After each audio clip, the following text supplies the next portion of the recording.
एक बार किसी राजा के दो मंत्रियों में वाद विवाद हो गया। एक कहता था कि धन की प्राप्ति व्यापार से होती है, दूसरा कहता था व्यापार से नहीं बुद्धि से धन प्राप्त किया जा सकता है। इस बात पर कई दिनों तक उनका वाद विवाद चलता रहा और एक दिन आपस में हाथापाई हो गई। जाहिर है कि दोनों को दरबार में हाजिर होना पड़ा। राजा को जब उनकी झगड़े का कारण बताया गया तो राजा ने उस मंत्री को अपने पास बुलाया जो व्यापार से धन की प्राप्ति मानता था और बोले, जितना धन तुम्हें चाहिए वह खजाने से ले लो और इस बात को सिद्ध कर दिखाओ कि व्यापार से धन की प्राप्ति होती है। इसके बाद दूसरे की बारी आई। राजा ने पूछा, तुम्हें विश्वास है कि बुद्धि से धन प्राप्त किया जा सकता है? मंत्री ने उत्तर दिया, महाराज, बुद्धि के द्वारा संसार की हर वस्तु को प्राप्त किया जा सकता है, उसके लिए व्यापार ही जरूरी नहीं है।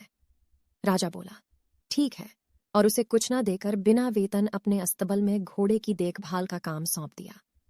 दोनों मंत्रियों को आदेश हुआ कि 6 महीने के अंदर अपनी बात प्रत्यक्ष कर दिखाएं, वरना दोनों को कड़ी सजा दी जाएगी। जिस मंत्री को खजाने से बहुत सा धन मिला था उसने सारे शहर दुकानें खोल दी और अधिक से अधिक पैसा बनाने के चक्कर में दिन रात परेशान रहने लगा, जबकि दूसरा अस्तबल में बैठकर सोचने लगा कि किस तरह पैसा बनाया जाए। तभी उसे एक तरकीब सूझी।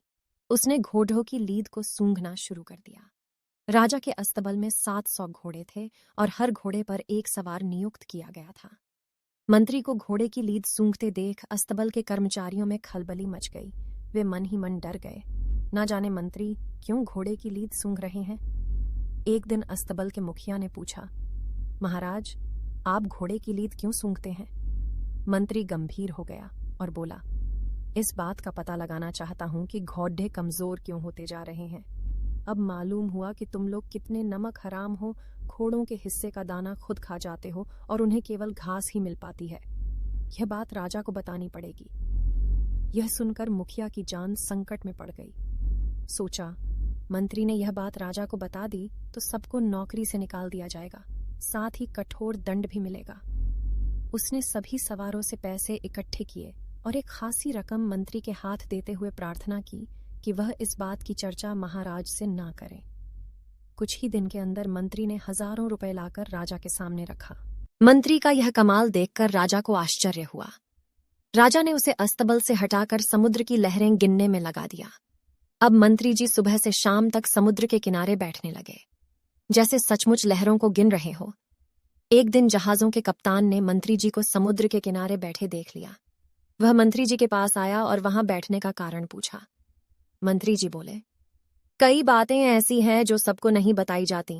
यह समझ लो कि महाराज ने लहरें गिनने का काम मुझे सौंपा है, लेकिन तुम्हारे जहाजों के आने जाने से लहरें टूट जाती है और राजा की आज्ञा का पालन नहीं हो रहा है।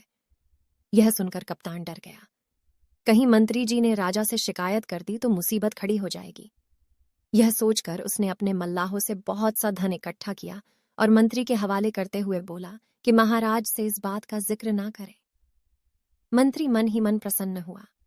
अगले दिन उसने बहुत सा धन लाकर राजा के सामने रखा तो राजा चकित रह गए और सोचने लगे, अब क्या किया जाए। उसे कहीं ऐसी जगह फिट करना चाहिए जहां थोड़ा भी आमदनी ना हो। राजा ने उसे समुद्र तट से हटाकर रात में तारे गिरने का काम दे दिया। अब तो रोज ही मंत्री महोदय शाम के वक्त घर से निकल पड़ते और रात भर आसमान में आंखें गड़ाकर बस्ती में घूमने लगे। अचानक एक रात मंत्री जी उस बस्ती में पहुंचे जहां नगर के धनी व्यक्ति ऊंची हवेलियां बनाकर रहते थे। लोगों ने देखा, आसमान में आंखें उठाए मंत्री जी गली कूचों में घूम रहे हैं। लोगों ने पूछा, महाराज, इस आधी रात में आप आसमान की तरफ क्यों ताक रहे हैं? मंत्री जी की आंखों में आंसू भर आए। वे बोले, आसमान में उठी हुई इन हवेलियों को देख रहा हूं। इतना कहकर वे फूट फूट कर रोने लगे। लोगों ने कहा, इसमें रोने की क्या बात है? मंत्री जी ने उत्तर दिया, रोना इसलिए आ रहा है कि इतनी सुंदर हवेलियों को बहुत जल्दी गिरा दिया जाएगा। फिर लोगों ने पूछा, ऐसा किस लिए? पूछने पर मंत्री जी ने बताया कि महाराज ने मुझे तारे गिनने का काम दिया है और तुम्हारी इन ऊंची हवेलियों के कारण मुझे इस काम में असुविधा हो रही है, इसलिए इन्हें गिराना पड़ेगा, तभी राजा की आज्ञा का पालन किया जा सकता है।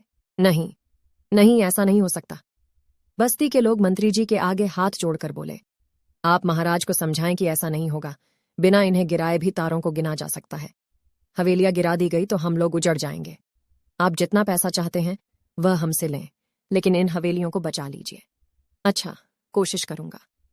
इस बार मंत्री जी ने बहुत बड़ी रकम बस्ती के लोगों से निकाल ली और उसे लाकर राजा के सामने पटक दिया। मंत्री की इस विलक्षण बुद्धि पर राजा की आंखें खुल गईं। उसे विश्वास हो गया कि मंत्री ने सच कहा है। बुद्धि के द्वारा संसार की हर वस्तु को प्राप्त किया जा सकता है। 6 महीने के अंदर मंत्री ने अपनी बात को प्रत्यक्ष कर दिखाया। इससे राजा बहुत प्रसन्न हुआ और उसे अपने दरबार का मुख्यमंत्री बना दिया।